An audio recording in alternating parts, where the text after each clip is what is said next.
Welcome dear rockers, कैसे हो आप सभी। तो आज हम लेकर आ गए आपके लिए 2022 की मलयालम फिल्म अंताक्षरी की स्टोरी। तो कहानी की शुरुआत में मीना नाम की एक लड़की अपने माता पिता के साथ रात में टीवी देख रही होती है। तभी मीना के बॉयफ्रेंड का कॉल आ जाता है और वो उससे बात करने के लिए घर से बाहर आ जाती है। तो उसके घर के आसपास काफी सारे पेड़ पौधे होते हैं और रात का वक्त है तो अंधेरा भी बहुत ज्यादा होता है, जिससे मीना को थोड़ा डर भी लगता है दोस्तों। और उसका बॉयफ्रेंड मजाक उड़ाता है कि अरे तुम बिल्कुल फट्टू हो, लेट नाइट अपने बॉयफ्रेंड से बात तक नहीं कर सकती। इसलिए मीना दोस्तों आधे घंटे तक उससे फोन पे बातें करती है। और फिर जब उसकी माँ वॉशरूम यूज करने के लिए बाहर आंगन में आती है ना, तो मीना को टोकती भी है कि बहुत हो गया, जिससे भी बात कर रही हो बंद करो, अब सोने चलो। तो वो कहती है माँ वो पता है अंजलि का फोन है, बस 5 मिनट और हो जाए मैं आ जाऊंगी। पर वो 5 मिनट कभी आते ही नहीं दोस्तों, क्योंकि कोई मीना का गला स्टेथोस्कोप से दबा देता है, जिससे उसकी मौत हो जाती है। इसके बाद स्टोरी पास्ट में शिफ्ट होती है। हम एक पिछड़ा सा गांव देखते हैं जिसमें किशोर नाम का बच्चा अपनी माँ के साथ रहता है। उसके पिता की मौत हो चुकी है, इसलिए उसकी माँ ही खेतों में काम करके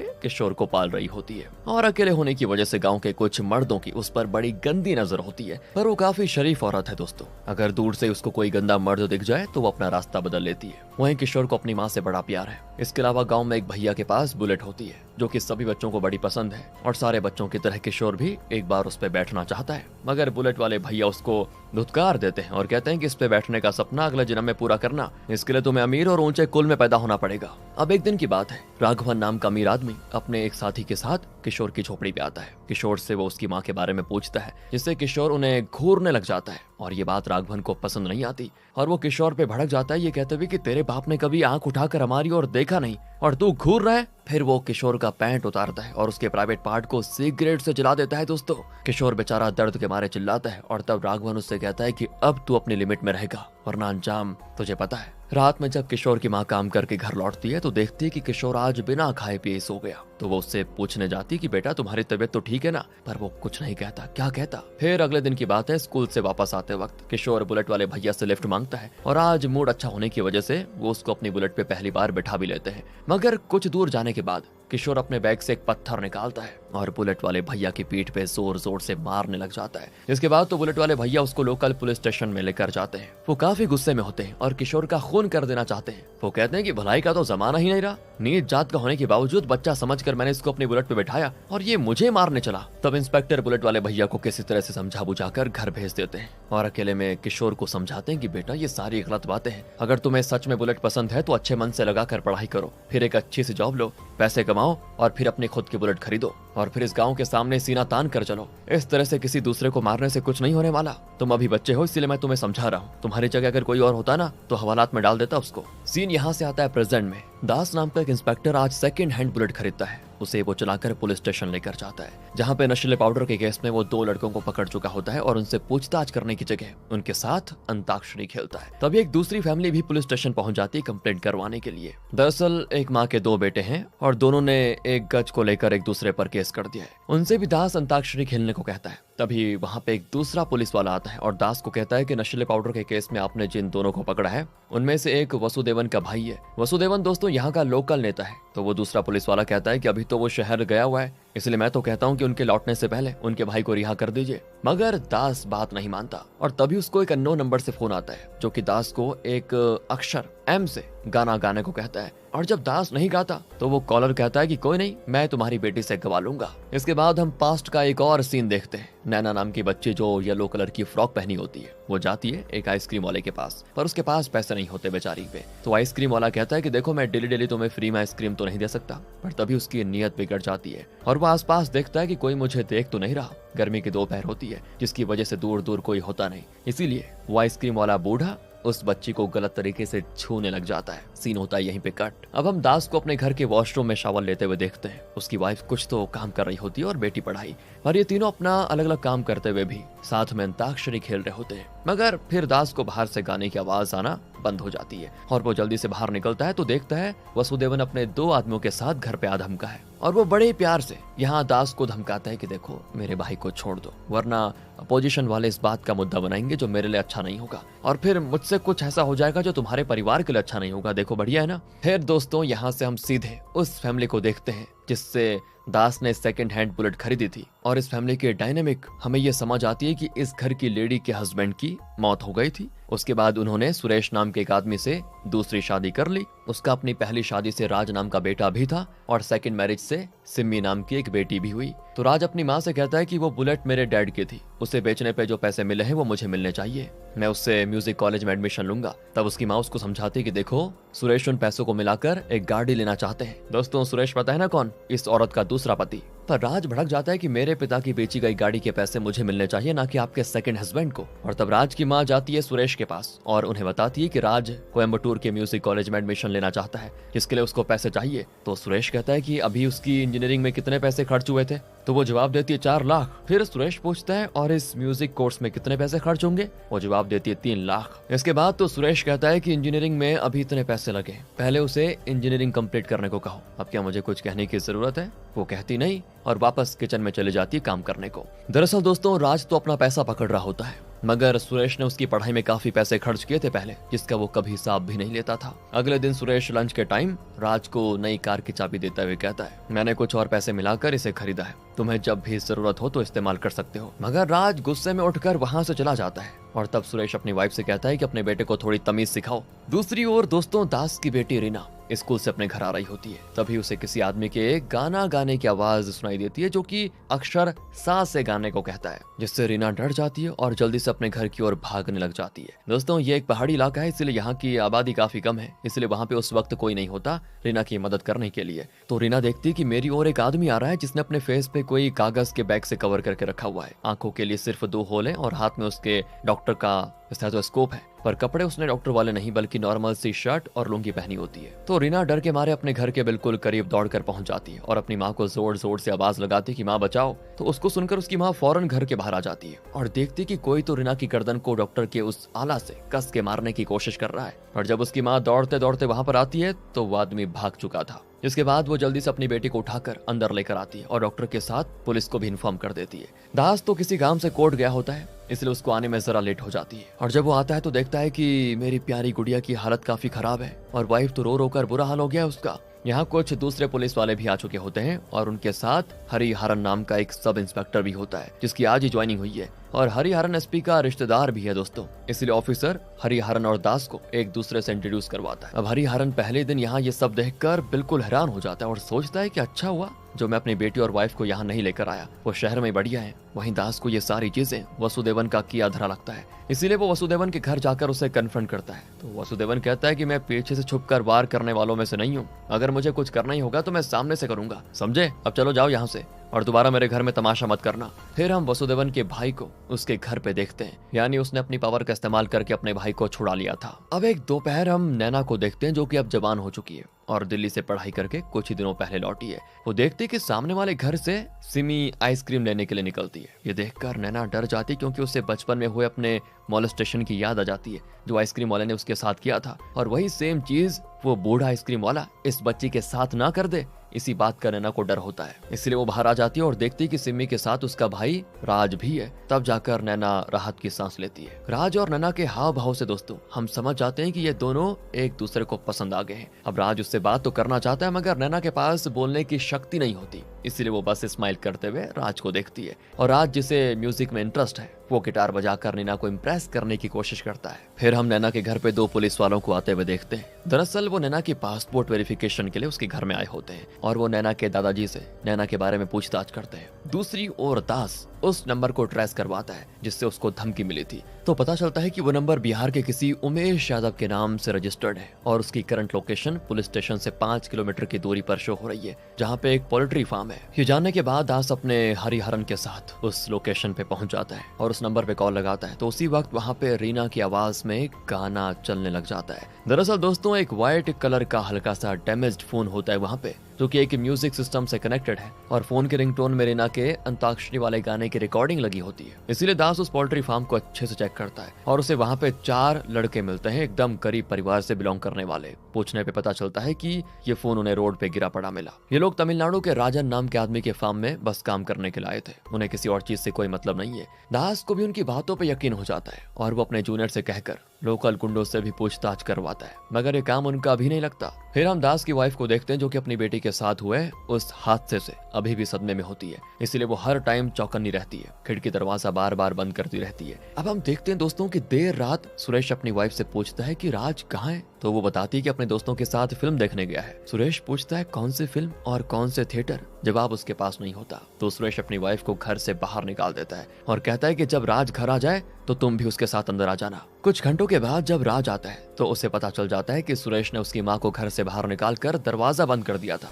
उसे बड़ा गुस्सा आता है सुरेश पर और वो कहता है कि तुम तलाक क्यों नहीं ले लेती। उसकी माँ कहती है मैं अभी तक पहले तलाक के सदमे से बाहर नहीं आई हूँ, तो दूसरी तलाक कैसे ले सकती हूँ। और यहाँ पे हमें पता चलता है दोस्तों कि राज के पिता की मौत हो जाने पे उसकी माँ ने दूसरी शादी की होगी, लेकिन उनका पहला तलाक हुआ था। फिर अगले दिन दास अपनी बेटे के गले पे जो निशान था उसकी फोटो को जूम करके देखता है और अपने जूनियर हरिहरन से कहता है कि ये 10 mm स्टेथोस्कोप का निशान है, तुम ये चेक करो कि गला दबाने से रिलेटेड जो कत्ल हुए हैं उनमें से कितनों को स्टेथोस्कोप से गला दबाकर मारा गया। दूसरी ओर हम दास की वाइफ चित्रा को देखते हैं लोकल हॉस्पिटल में। दरअसल दोस्तों वो एक नर्स है और उसका जो डॉक्टर है ना वो बस बहाने ढूंढता है चित्रा को यहाँ वहाँ हाथ लगाने का, इसीलिए चित्रा को डॉक्टर पे डाउट होता है और वो उसकी गैर मौजूदगी में उसका ड्रॉर चेक करती है ये देखने के लिए कि कहीं इसका स्टेथोस्कोप मिसिंग तो नहीं है, मगर वो वहीं पे होता है। साथ ही डॉक्टर के कदमों की आहट महसूस होते ही तुरंत वो वहां से निकल जाती है, मगर डॉक्टर समझ जाता है कि मेरा ड्रॉर किसी ने चेक किया और वो चित्रा को इसके लिए फटकार भी लगाता है। दूसरी ओर दोस्तों हरिहरन एसपी ऑफिस गया होता है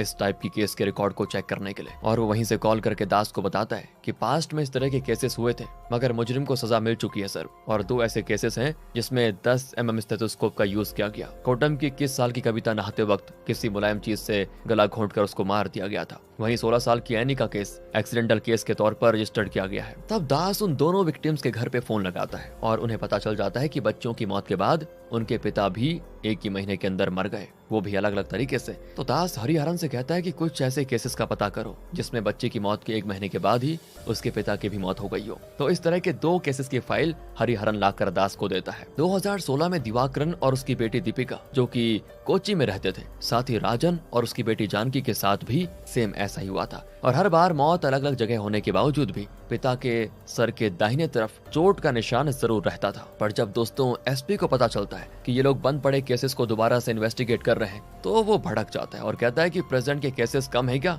जो तुम लोग पास्ट के केसेस को सॉल्व करने में लगे हुए हो। फिर जब दास अपने घर जा रहा होता है तो रास्ते में उसको डरी सहमी सिमी दिखाई पड़ती है जो भाग रही होती है। दास जब उससे पूछता है वजह तो वो बताती है कि अंकल मैं तो अपनी बिल्ली ढूंढ रही थी वहाँ पर, और इस तरह वो बात अधूरी छोड़कर भाग जाती है। तो दास वहाँ पे चेक करने के लिए जाता है और देखता है कि एक टूटी फूटी झोपड़ी के अंदर किसी ने बिल्ली को मार के लटका दिया है। तभी वहाँ से अचानक नैना निकलकर भागने लग जाती है। दास उसका पीछा करता है और एक छोटी सी नहर के पास उसे दर दबोच लेता है और वो अपने बचाव के लिए काफी शोरगुल करती है और इस चीज का 2 लड़के वीडियो बनाकर सोशल मीडिया पे अपलोड कर देते हैं, जिससे क्या होना था रातों रात दास की बदनामी। बात तो वीमेंस सेफ्टी एसोसिएशन तक पहुंच जाती है। सभी यही कहते हैं कि उस वक्त सिचुएशन चाहे जो भी थी लेकिन बिना लेडी कांस्टेबल के दास को नैना को अरेस्ट नहीं करना चाहिए था। एसपी भी दास को कॉल करके खूब झाड़ता है और कहता है कि इसीलिए मैं तुम्हें दूसरों के साथ टांग अड़ाने से मना करता हूँ। वहीं लोकल पॉलिटिशियन वसुदेवन को ये तो सुनहरा मौका लग जाता है हाथ में और वो श्रीनिवास नाम के अपने चमचे पुलिस वाले से कहकर नैना का झूठा केस बनवाने को कहता है। श्रीनिवास नैना के सामने 2 ब्लैंक पेपर रखकर कहता है कि इनमें से किसी पे भी साइन कर दो,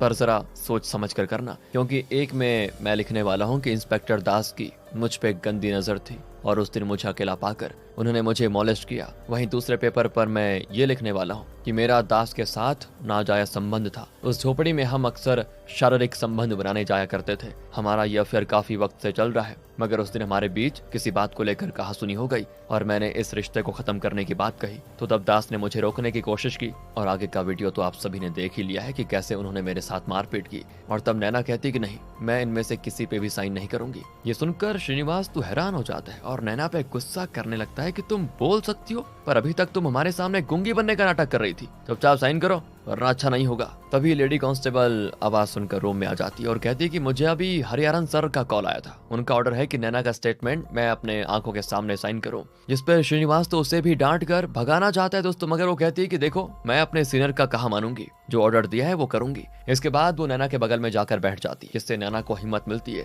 और उस दिन असल में जो कुछ हुआ था सिर्फ वही अपने स्टेटमेंट में लिखवाती है, फालतू का दास को नहीं फंसाती। आप दास को पुरानी केसेस को अच्छे से स्टडी करते हुए देखते हैं, जिसके बाद दास हरिहरन को कॉल करके बताता है कि सुनो, मुझे लिंक मिल गया है, ये सारे कत्ल के पीछे बुलेट एक अहम कड़ी है। 35 सालों में 11 हत्याएं हुई और ये हत्याएं सिर्फ उन्हीं घरों में हुई जिन्होंने 1984 मॉडल की बुलेट इस्तेमाल की थी, जिनका रजिस्टर्ड नंबर है KLA 347। पहला कत्ल हुआ था 1984 में, फिर 1991 में, फिर 1999, और इन कत्ल के बीच जाहिर सी बात है कि टाइम गैप काफी ज्यादा है। तो इसकी वजह ये हो सकती है कि कोई भी परिवार अपने मुखिया के मरने के बाद तुरंत ही उनके सामान नहीं बेचता, कुछ सालों तक गाड़ी ऐसे ही घरों में पड़ी रहती है या कोई दूसरा रिश्तेदार उसे इस्तेमाल करता है। मेरे हिसाब से उन्हें भी जान से मारने की कोशिश की होगी कातिल ने, लेकिन सभी ने इसको छोटा मोटा एक्सीडेंट मानकर इग्नोर कर दिया। ये सारी बातें दास हरिहरन और अपनी वाइफ चित्रा को भी बताता है, जिसपे चित्रा कहती है फिर हमने जिस फैमिली से ये बुलेट खरीदी है उनके यहाँ कोई कत्ल क्यों नहीं हुआ। दास बताता है कि कत्ल तो हुए हैं, राज के पिता दिवाकरन और उसकी बहन दीपिका की मौत भी हुई थी।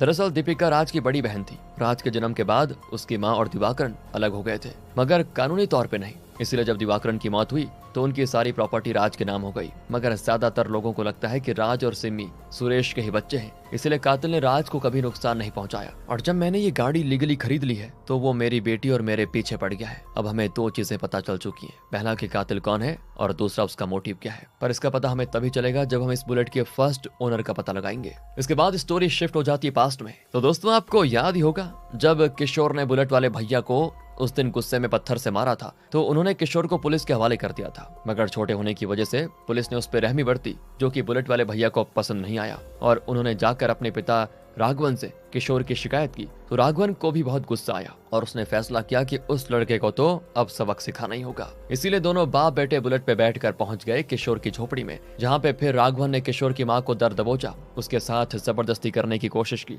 वहीं राघवन के बेटे ने किशोर को पेड़ से बांध दिया और उसके मुंह में लकड़ी कोच दी ताकि वो चिल्ला ना सके। साथ ही किशोर की मां काफी चिल्ला रही थी। तभी दोस्तों उस बुलेट वाले ने स्टेथोस्कोप निकालकर अपने पिता को किशोर की मां का हाथ बांधने के लिए दिया। दरअसल राघवन का बेटा डॉक्टर की पढ़ाई कर रहा होता है, तो उसके पास स्टेथोस्कोप वगैरह था पहले से, मगर उसके पिता ने क्या किया दोस्तों, उस स्टेथोस्कोप से किशोर की मां का हाथ बांधने के बजाय उसके मुंह में फंसा दिया और फिर कुछ देर के बाद वो फिसल कर किशोर की मां की गर्दन में चला गया, जिससे गला दबने की वजह से उसकी मां की मौत हो गई। किशोर अपनी मां की आखिरी आवाज तक नहीं सुन पाया, क्योंकि राघवन के बेटे ने बुलेट चालू कर दी थी और बुलेट की आवाज कितनी तेज होती है ये सभी को पता है। फिर जब किसी तरह किशोर खुद को आजाद करता है तो सबसे पहले अपनी मां के पास जाता है। उन्हें मरा हुआ देखकर किशोर का दिमाग हो जाता है खराब और वो अपने मां के गले से वो स्टेथोस्कोप निकालता है। फिर वो एक हाथ में वही स्टेथोस्कोप और दूसरे में दराती लेकर पहुंच जाता है राघवन और उसके बेटे का खून करने के लिए। मगर वहां जो वो देखता है ना, उससे उसका और दिमाग खराब हो जाता है, क्योंकि दोनों बाप बेटे कांड करने के बाद